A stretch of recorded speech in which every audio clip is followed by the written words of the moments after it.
What's up, Steel Mace Warriors? Here we are again, and I'm just like real happy that I'm still finding awesome guests to have on here and to share with you guys.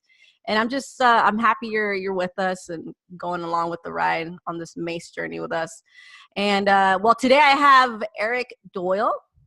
And he's been in fitness since 2004. He has like tons of experience, not only in kettlebell, but also in mace, obviously. That's why I invited him. He's founder of Long Beach Kettlebell Club. He's a world champion in kettlebell sport.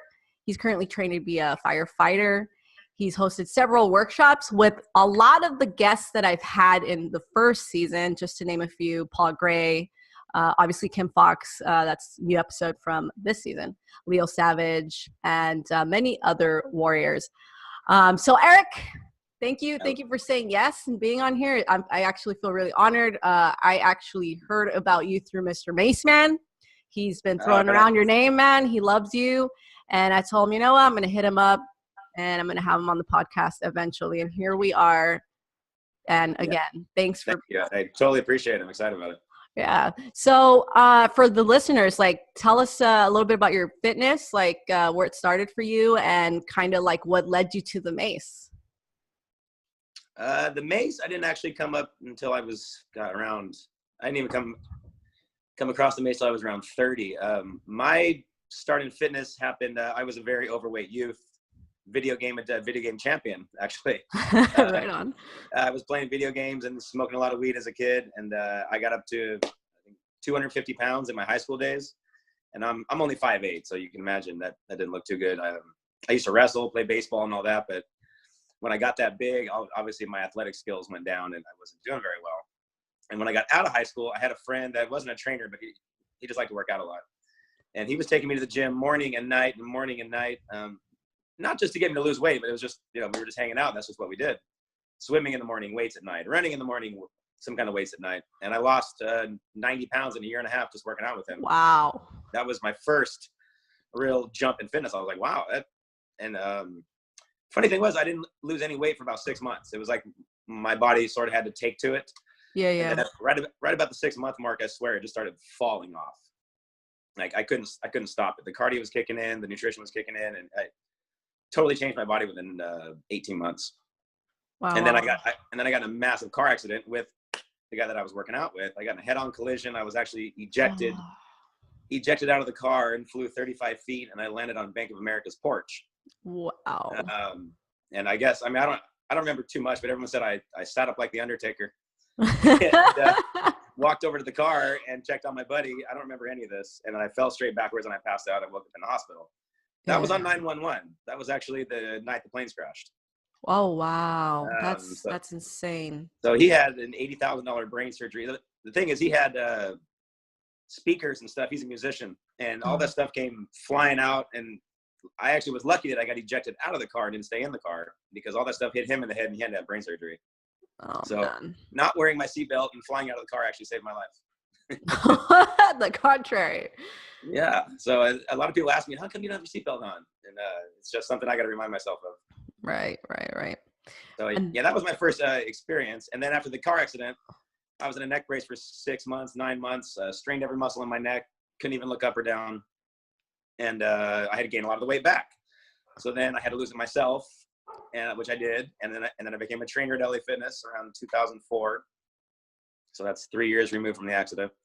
And from that point on, I worked 8 years for LA Fitness and then started my own gig. Right. Now, going back to when you gained the weight back, like, how did that feel, and how long did it take you to be like, oh, I got to get back on this shit, especially because you had injuries, right? No, just the neck. I was pretty young and pliable, but my neck, I was doing a lot of grappling in no-gi jiu-jitsu at the time. And these guys were just cranking, I was in a room full of guillotine chokers. So they love to get your neck and crank and squeeze. And I would just hear weird pops and cracks. And I just had to tell myself this is probably not going to be the sport for me. So, but I enjoyed the training for it. I enjoyed all the wrestling room workouts and the bear crawls and the partner stuff. And that kind of began my unconventional training aspect. Right. Was how I used to do it in the jiu-jitsu room. Right. And so, and you're a big unconventional guy. So let's talk a little bit about like your gym and how that went about. Oh man. Well, originally just started as a kettlebell gym. It actually started because I was working at LA Fitness and I had too many clients at once. So when I got smart and I got them all to basically do a kettlebell class at the same time with me in the aerobics room. And this was a hit. I mean, I had something like 14, 15 people and I was charging them all for personal training sessions and they were cool with it. So Wow. I was making a lot of money. I had a business inside of LA Fitness that they didn't know about. So once they found out about it, I had to go somewhere else. So I went to the local park, ran my classes at the park. And once we got too big, 20 something people, I couldn't take it anymore. I had to get my own place. Right. And then it sort of became real. Now I'm paying a rent. I've got a lease. I have to make sure that I have clients coming in and money coming in. And what I realized is when you sell these gym memberships, you get clients that just, if they're paying for an unlimited membership, they think they have to come every single day. Right. And when they do that, they get bored after a while. If it's just nothing but kettlebell every single day, it's very hard to program that. It's very hard to train students who are coming every day at the same time as somebody coming once a week. So I had to come up with other classes. And I had long been a fan of the sleds and the ropes and the tires and the hammers and the chains and the bags of things. And it's something I kept in my personal training because it was very manageable like that. It's just a one-on-one situation. It's not out of my control. And then we figured, let's try this unconventional thing. Let's bring out, it should be noted too that I didn't even get a hold of a mace until my own mace until 2013. Ever since then, I was using other people's maces, or I'd go to somebody's house and use it. So when I actually got my hands on the equipment about 2013, that's when we started running a lot of classes.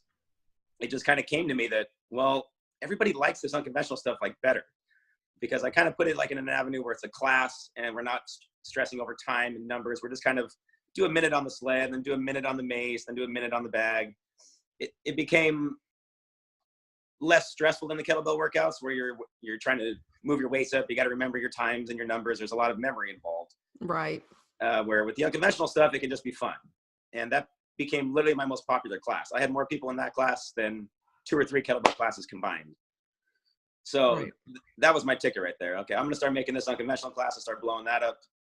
It's just really hard to teach, I was running everything by myself. I had no other instructors. So when you get 10, 15 people and you got a mace over here and a bag over here and a hammer whacking over here, you're kind of walking on eggshells because a lot of these people, it's very hard to run. Yeah. So we had a lot of oops moments and a lot of, we should probably never do that again. But, we figured it out at some point. I got a couple other instructors that helped me do it. And little by little, it just evolved into this unconventional fitness class. And we tried it so many different ways. If we can do one thing, if it's just me, we can do it a different way if we had 3 instructors. And we came up with a whole game plan just for the unconventional fitness classes. And that really drove my business. So when someone got kind of bored with the kettlebells, they would try the unconventional classes for a month or 2 and then flop, back and forth. Or let's say somebody had, like an injury to their wrist or their knees and they couldn't squat. They could do more mace training and more Bulgarian bag training and kind of alleviate that. So it gave other options where students weren't just like, oh, I'm bored with kettlebells, or, oh, I have an injury, I'm just going to freeze my membership, or I'm going to cancel my membership until I'm better. Right. This at least gave them like an avenue to try something else and stick around. I was like, I do more than kettlebells. I can teach anything. Right. So that definitely was the birth of the unconventional fitness classes. Yeah. And obviously you have mace in there. So like, how often do you guys use mace in your classes? Like every class? It's usually a small part of the class. I don't like to run a mace class. My room's about 1,500, 1,600 square feet. Number one, space. Yeah. You get a lot of people swinging maces around, especially people who aren't extremely proficient in the mace. It can be hard. Right. And typically, I think the reason the mace classes didn't really take off is because I feel like unless someone is really into the mace and wants to learn the mace and wants to do the mace, they're not really going to put their best foot forward. Like we had people come into class just because that was the day of the week that they had to come to the gym. They weren't really into the mace, but they would stand there and do it anyway. So I didn't really get a lot out of them. They really didn't put any effort into it. Right. So I didn't feel like I was getting anywhere with it. But when I put it in an avenue where there's some stations and some circuits, and the mace is just one of them, and there's other things to do. Everybody loved it. That's awesome. But when we try to do full mace classes where it was, 360s and diggers and squats and hand-to-hand tosses and switch curls and lunges and everything, the main thing I got was complaints about the hands. Oh, this just hurt my grip. This hurts my hands. I don't like this. And these obviously aren't people who are there for the mace. I mean, obviously, if you're training with a mace, you're going to be training your grip and things like that. So I got a lot of little complaints, and I boil it down to these people just aren't really mace enthusiasts. They're just here to take a class, whatever the hell we're doing today, they're going to do it. So I figured, okay, let's just touch the mace. We're just going to give it one station or two stations in this workout. And that way they don't feel like they're getting flooded with the mace. Right. No, that totally makes sense. I guess there's a market for everything, obviously. So is it popular over there in Long Beach at all? No, it's in not. your opinion, it's not. Oh my God, No, that's not. crazy to me. I am in a CrossFit and boot camp world over here. There's 12 CrossFits within a 5-mile radius of me. See, that makes sense. That's why you're unconventional classes. Everybody wants to be where the party's at. Everybody wants to be, the big bad dude. I think, like I said, I think the stuff is a little bit ahead of its time. I think the other fitness avenues have to kind of die off a little bit for us to get an opportunity to really promote this as it should be. Right. Most people around here want to be in the CrossFit realm, or they want to be with a 30-person boot camp. They want to hide. Yeah. Like my gym, we keep our classes small, 10 or less. I can manage everything. Nobody gets hurt. We get good progress. The thing is with the small group like that and classes, we don't get a lot of men, and we don't get a lot of mace people. I don't know why. I'd like to change that. But, and it's difficult because it changes on its own, as a community. Yeah. So it's not like one person can change it, So I totally get that. I think it's also like promo too, because every time I see something on TV, like when the Superman guy was doing kettlebells, all of a sudden I have people coming in looking for kettlebells. Right. When the mace gets a spot on, on the news or on a movie or something, I'll get a few emails and a few calls. So I think it just needs the right promo. It just needs to be in the right promotional avenue. Right. For it to really take off. And my gym's really kettlebell based. I just don't think right now I could market the mace and get maybe a couple private clients, but there's no market for it out here in Long Beach. There's really not. Wow. So when did you meet Mr. Mace, man? Tell me a little bit how you guys met up. And because I actually saw a picture of you guys, like three of you. It was you, Rick Brown, and then I forget the third guy's name, but each of you had, so one guy had the Bulgarian bag, you had the kettlebell, and then Mr. Mace Man had the mace. And you guys were all wearing the same shirt. So I know you guys are clicked out over there. Tell me a little bit about that. Yeah, that's my boy Tim. Well, originally, I don't know if a lot of people remember this or know this, but Unconventional Athlete was originally called Steel, Stone, and Sugar. And that was our big workshop. That was the first mace workshop on the West Coast in California. It was June 22nd, 2013. That was basically 6 months after I met Rick. And he said, let's do a workshop. You own a gym, you do kettlebells, I do mace. We should do like a big workshop.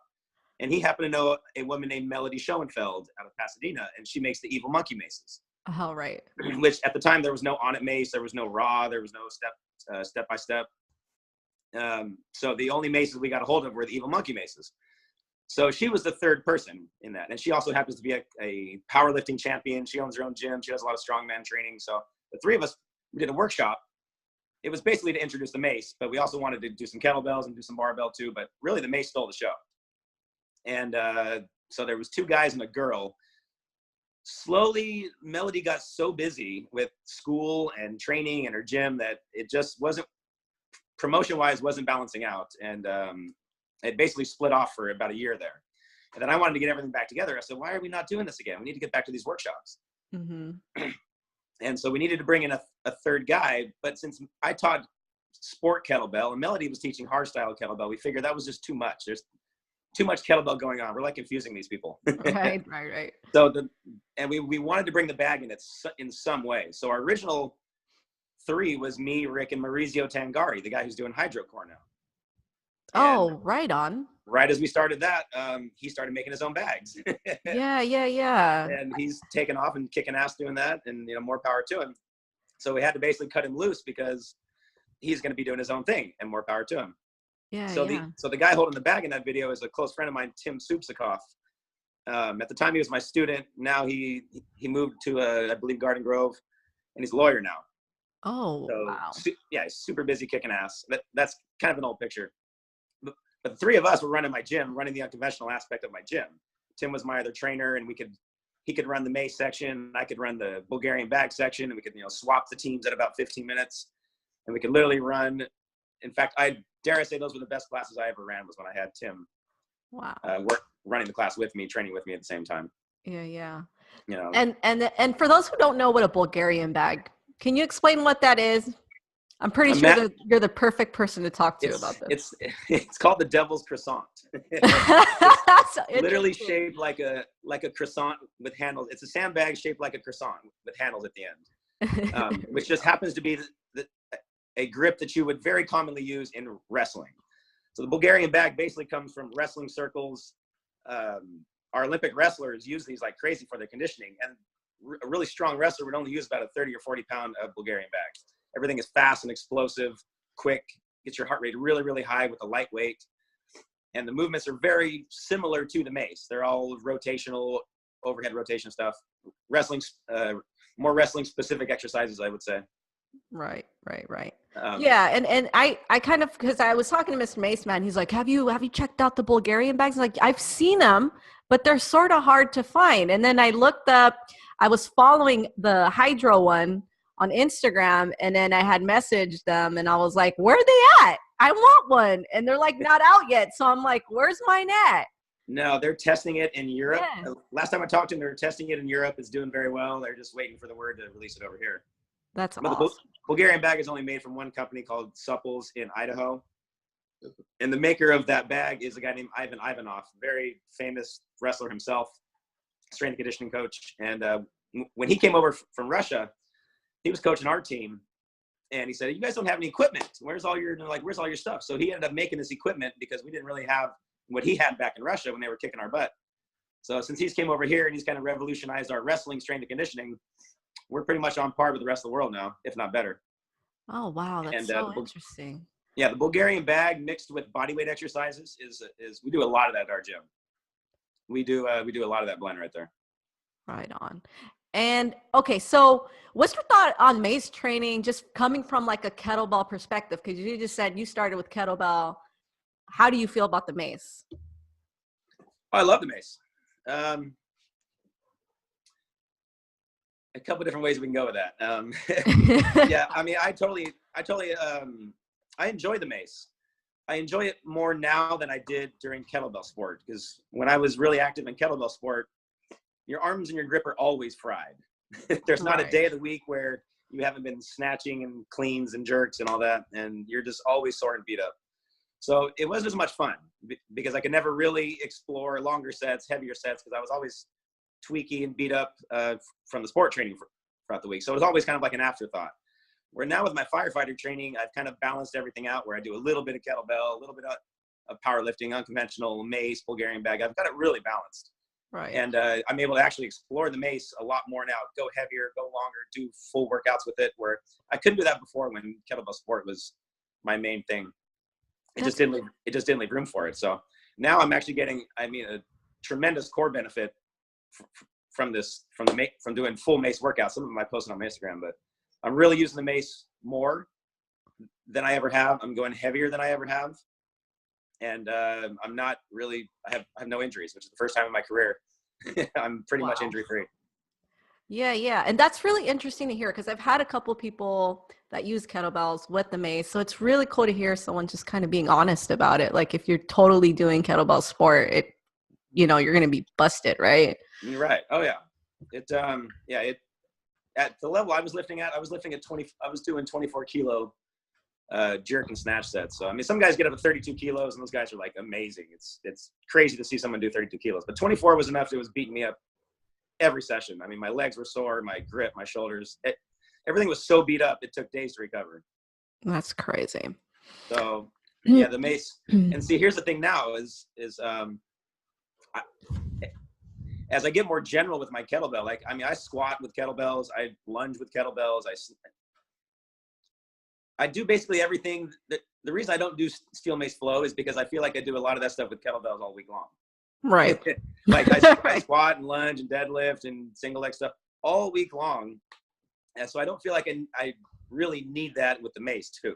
I feel like at my age, it would just beat the crap out of my knees even more, and it wouldn't be good. Now, when you say flow, are we talking like Leo Savage flow? It's really the only flow that I know. I'm like, because I can't flow for shit. I'm not going to lie. I am not like, I feel like it's very choreographed and it's like dancey dance. And I suck at dancing. So it's very difficult for me to do.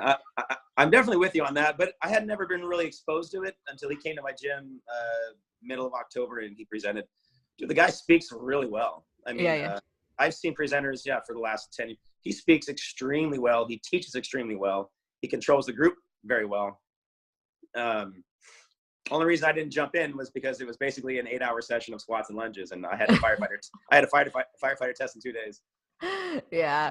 I mean, I'm like, I have to take one of his workshops because I know everyone like highly recommends it, and he's like a great trainer. I keep hearing that. And obviously if someone's listening and you want to learn Steel Mace flow, Leo's like the one to go to for that. Yeah. Just from his teaching style, the way he controlled the group, and like he wouldn't move on until everybody had it. And he spoke very slowly and very clearly. His presentation was top notch. Like no complaints at all. In fact, one of the best I've ever seen. Right on. That's awesome. Yeah. And it's always awesome like to see like where the mace is going. Like I've seen everyone just kind of have their own unique way of using it. Like I've seen Kips doing their own thing. I've seen New Breed Mace Bell. I've seen like Leo doing his thing and Mr. Mace Man being so traditional. It's just fucking badass just seeing everyone just come up with their own shit. Yeah, we sort of live in a day and age where everyone's reaching and figuring stuff out and trying new things. But I think at the end of the day, just like every other tool, it's going to boil down to the basics. Right, which is like your most traditional stuff, right? Fitness has been ever since. Everybody wants the new thing. They want variety. You know, right now, Steel Mace Flow is the new thing. Well, in a year or two, somebody's going to come out with something else that's going to trump that, and then it's going to make this look weird. And I like just like everything else in the fitness world, I've seen it for 15 years. It comes up, and then it comes right back down to the basics every single time.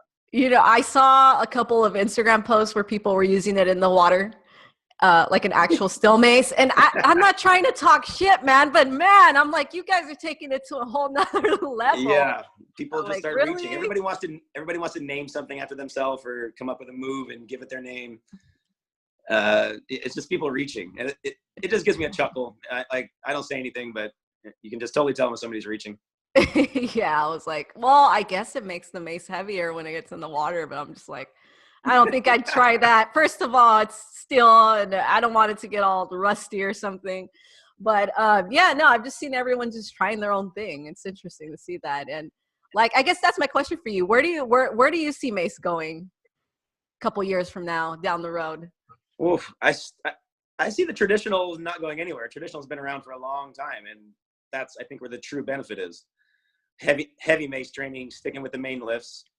I think as you start to break off and start to make stuff up and start reaching, you start to get away from the benefit. Not that there's not benefit to what they're doing. It's just you're taking the tool and doing something else with it. So you don't know exactly what you're watering down, what you're taking away, what you're adding. You know, it's going to take time to develop that and see what the goods and the bads are. Like it took 10 years to figure out CrossFit sucked. Everybody thought it was great in the very beginning. And now I get more people that are hurt from CrossFit coming to my gym than anything else. Yeah. But it took time to figure it out. I think traditional mace is going to stay because it's tried, it's true, it's been here a long time, it works. Everything else it's gonna have to prove its worth over time.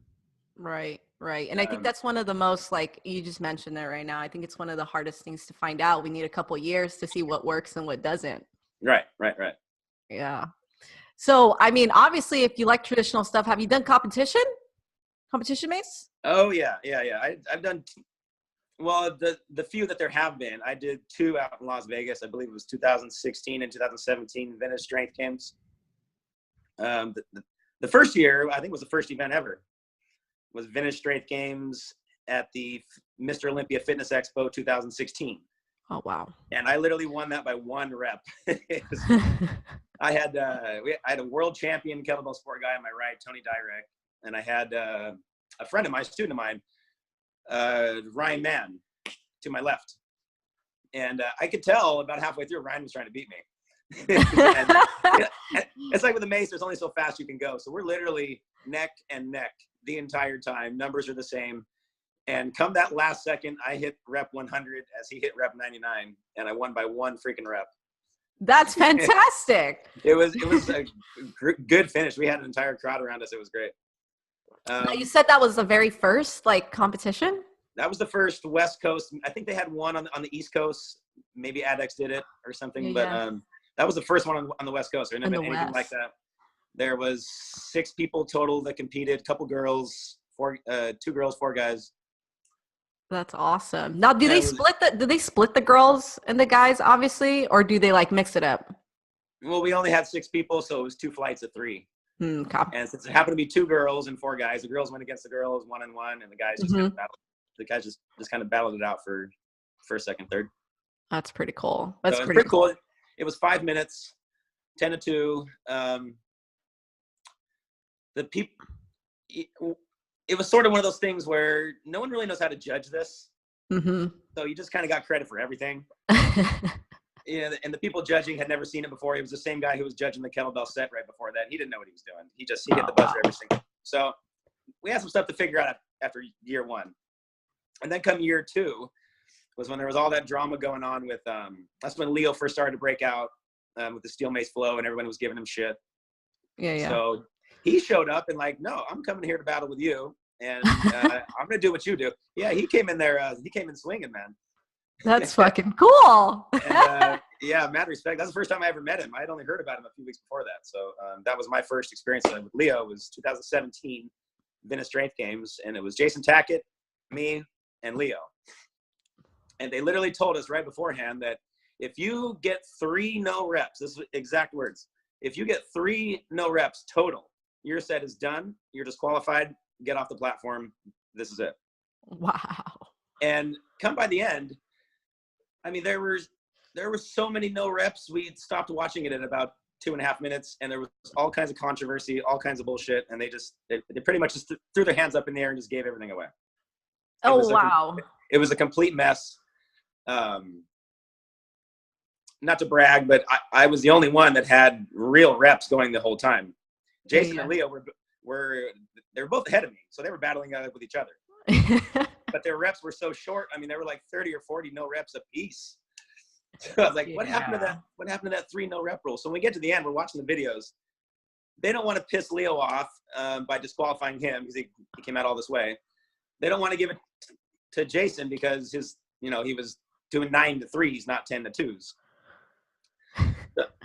But the judges don't know this, so we're okay. What do we do? We got a lot of no reps. How do we score this? I just kind of backed off and said, "You guys deal with it." Like I'm good. I'm gonna go have a beer. That's hilarious. So they end up. I think they gave it to Jay. I don't know how they ended up scoring it because it was. I think there was like a weight, and you divided by weight. I don't know how they did it, but it was so confusing. I just walked off, and I couldn't have anything to do with it. Wow. And ever since then, they have not had one since because they just couldn't get it together. Oh, wow. Now, what maces were you guys using? We were using ADEX. The ADEX. Okay. I figured. The first year, 2016, we used 22.5 pounds, I believe. And then the one with Leo, we did it with 25 pounds. Right on. That's so it was still relatively. Now I think they're going up to 30 or 40 pounds, yeah? Wow.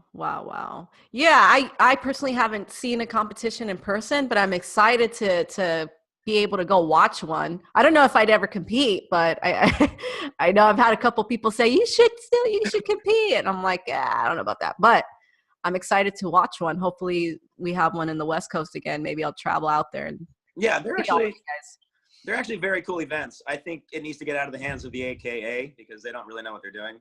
Yeah. They basically use the mace as time filler while they fill out scorecards. They don't promote the event. They don't go search lifters out. They don't go message people. They don't try to bring in any kind of like celebrities. It's just kind of like a time filler so they can figure out their kettlebell scores in the meantime. Yeah, that sucks. Yeah, so it sucks for the people that show up and there's only 2 people or 3 people. It's not really a competition. And then you go look at it and there was no promotion. There was no effort put into the event. It was just kind of a sideshow. Yeah. I know a good friend of mine showed up there, spent $1,100 to fly, showed up. There was one other person And he was so pissed about it, he ended up writing a letter to AKA saying, look, this is the second time in a row this has happened where no one's shown up. You don't promote the event. And I spent $1,100 coming out here to do this. Wow. See, and I was wondering about those things. I'm like, how the hell am I supposed to know about these things? I'm like, I don't get a fucking newsletter telling me, hey, come check us out, competition.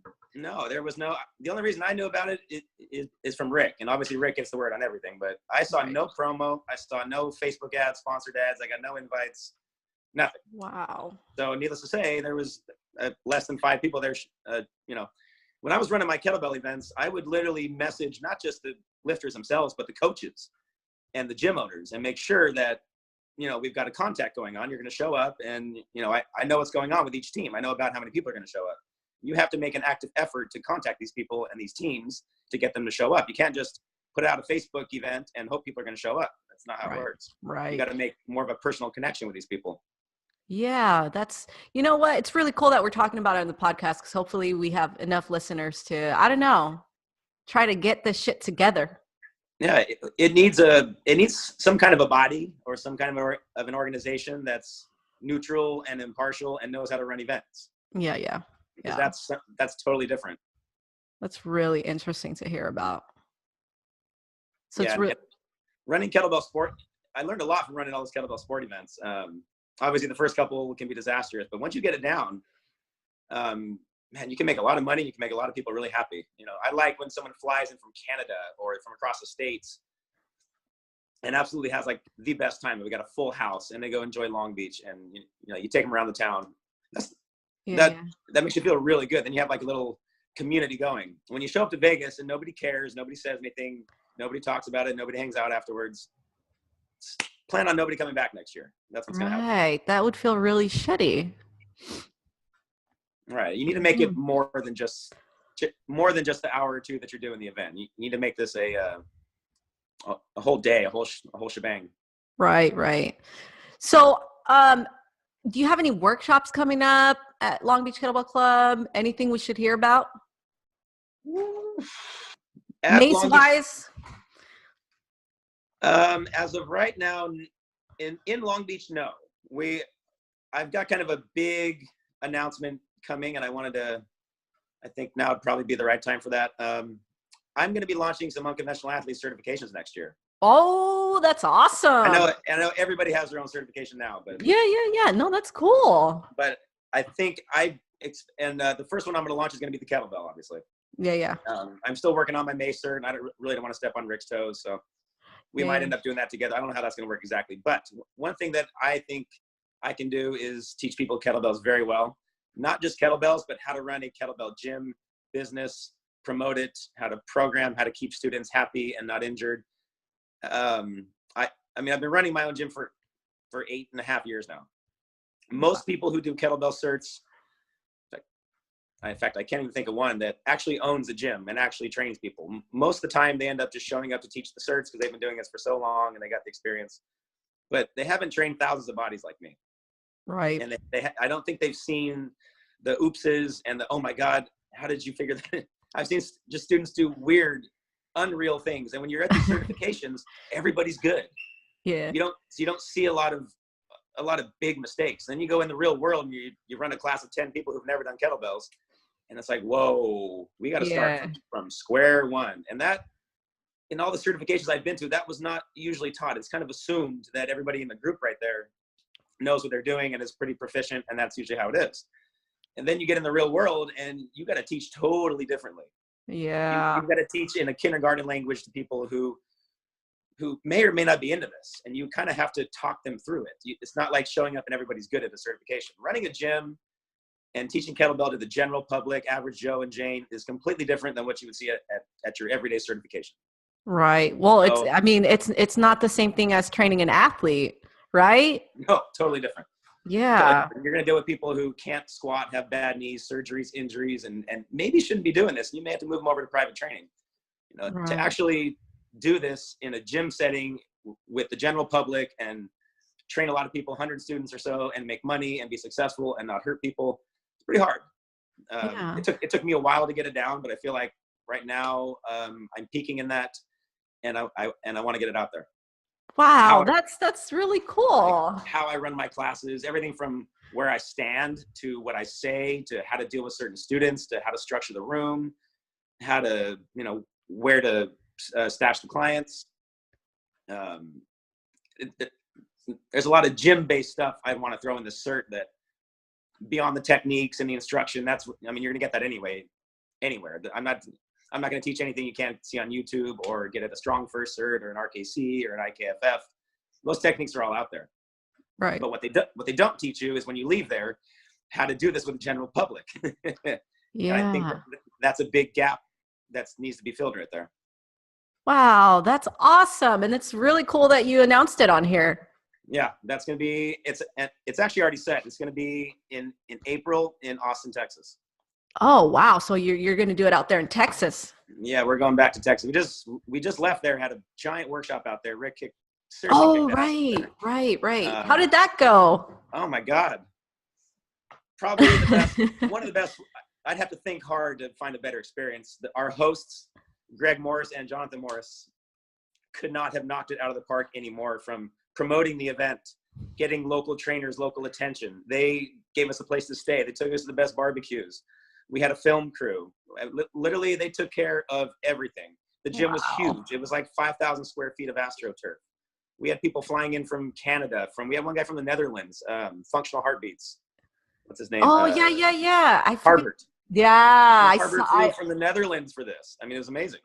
Yeah, it was so awesome to see you guys all together. Good vibes. Really, really good vibes. And we were right across the street from On It, which was the funny thing. Yeah, and I was thinking that too. I was like, you guys are right there where On It is at. Right. So you flew us out from California and you got On It right across the street. That says a lot. That's really cool right there. That means they like what we do and our style. And they believe in what we've been doing for the last 5 years. And I think that's a perfect place to go to as well, because I mean, people are really digging that shit, the unconventional, at least in that area. When I went out there, it was like night and day from Long Beach. I mean, like everybody was into it. They're asking questions. They're trying their own things. When I get it around Long Beach, I don't get that same thing. It's just kind of there and nobody really touches it. And I'll be at the beach. Nobody asks questions. Dude, you go over there and you walk around with those things. Everybody wants to know what you're doing. Everybody has a question. What is that? What is that for? I've never seen that before. Wow. So I think the interest is huge out there. I think it's got some huge potential. But I think around Long Beach, we've done so many workshops from 2013, 14, 15 that we kind of saturated the area and everybody's seen it. Yeah. And there's not a lot of sales going on. Wow. It's really, that's like really interesting to know, because it's like you guys are in California and you guys travel to Texas and it's like way like more open out there. Totally different. Wow. On a side note, I do have to say that Greg and Jonathan Morris were about halfway through the trip. They were like, you know what? We really hope that we're being good hosts to you. That's one of our goals. Really hope we're hosting you well. And just before that, me and Rick had said, like, this is the nicest anybody's ever treated us. I mean, like, out of anywhere we've gone, I've never been hooked up that well. Wow. And so I had to tell him, like, you guys literally knocked it out of the park for your first time hosting any kind of workshop. First time doing any of this. You couldn't have knocked it out of the park anymore. So we freaking love those guys. That's fantastic. I'm glad you guys had a great time out there. That's awesome. And I'm glad you brought it up too, because I was wondering. I haven't talked to Rick in a while, so it's cool. Oh, it was freaking cool.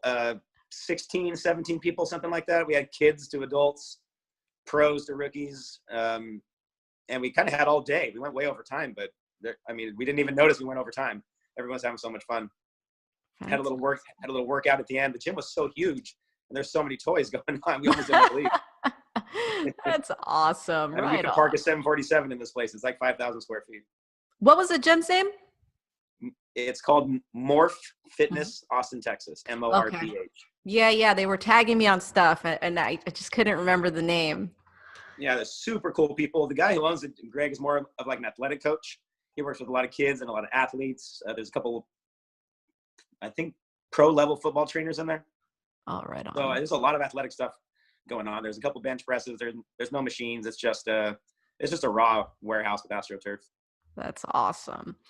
All right. So once we get that done, we'll kind of expand more, because ideally the way this logo is set, I would be doing the kettlebell certifications. Rick obviously would handle the mace, and we would need to see how the Bulgarian bag's going to work. I mean, that would be dope. You can't really teach. Yeah, Supples is kind of nasty. They'll send cease and desist letters and try to sue you if you try to advertise Bulgarian bag workshops, or if they know you're getting any kind of revenue from teaching the Bulgarian bag, they'll send letters to you and threaten you with lawyers and stuff. Just call it something else and use a different brand. Yeah, that's what I would do. Pretty much what people do. Yeah. So yeah, I mean, I have a lot of respect for that company. I don't want to step on their toes. Yeah. I was actually supposed to work with them. What Mike Salimi's doing right now was actually supposed to be me, but I own a gym and I couldn't just close my gym every time they wanted me out in Idaho. So I had to turn that down, but I would have really liked to have been that guy that works with them right now. It just didn't work out with me owning a gym. So I don't want to step on their toes, but I do want to work with them in some capacity because I love the bag. I'm the only guy teaching the bag in the area. I'm in an area with a lot of wrestlers, a lot of grapplers, like 10 mixed martial arts gyms, and they all send their fighters to me to do this stuff. Yeah, and they would benefit so much from it. I think at some point we can bridge that gap, yeah. Now, do they have a certification out now? Curious. Oh, yeah, Bulgarian bag cert's been around a long time. A lot of people have it. I know a lot of people that have it, very, very widely respected. Right on. They've just never had one around here, so I've never gotten that cert. I've never done it because I didn't fly to Idaho to do it. Right. Okay. Well, that's really freaking awesome to hear. So maybe you can keep me updated and we can promote it a little bit on the website and on my Instagram whenever you get that going. Yeah. Right on. Yeah, all right. I want this to be huge. I think we've got some tweaks and tricks and techniques that other trainers aren't teaching. So I'm gonna blow those up. Yeah, and I love that you brought that up. I love that you brought up your points, and I think it makes sense completely. Yeah, because after years of doing this, and I've been to almost every certification except for the RKC. And what I'm thinking the whole time is, what is not being taught? What are they missing? What when these guys leave here, what do they not have? What do you want to see more of in a kettlebell cert? That's what I was kind of asking myself. Right. I'm super excited over that. Maybe I'll attend it. That sounds really, really cool. I'd love to have you right on. That'd be cool. Yeah. All right. Well, where can people find you online? Obviously, your gym, you. Yeah, I keep my kettlebell work over on, most of my stuff is on Instagram right now, but my kettlebell work I keep on my kettlebell business page. That's at LB Kettlebell Club. But I don't post a lot of mace stuff on there or unconventional stuff. And at a certain point, I realized that the audiences are very different. And when I would post mace stuff on my kettlebell page, it would get next to nothing as far as reach and likes. And it was basically my audience was talking to me like, hey, yeah, we're not really into this. Yeah. So I have my own personal page, which is my training, my firefighter training. There's some mace training on there, my workshops, my own personal stuff. That's Unconventional Athlete. That's me. That's me as a person. Yeah. I do my fair share of drinking and wine, so I don't like to post that on my business page, so I keep that on my Unconventional Athlete page. Right so on. If you want a little more insight in me, follow Unconventional Athlete. But I keep the LB Kettlebell Club account real clean, mostly kettlebell, gym stuff. Yeah. Okay. Right on. Okay. Well, thank you so much for being on here. I'm sure the listeners really dig your story and what you had to say about mace and just your kettlebell stuff. I mean, honestly, like I said, it's an honor to have you on here. I know Mr. Mace fan totally recommended me you, and I'm glad I had you on here. Right on. I'm glad I did. I'm glad I got a chance to speak. Right on. Well, may the universe always flow with you, Eric. Thank you.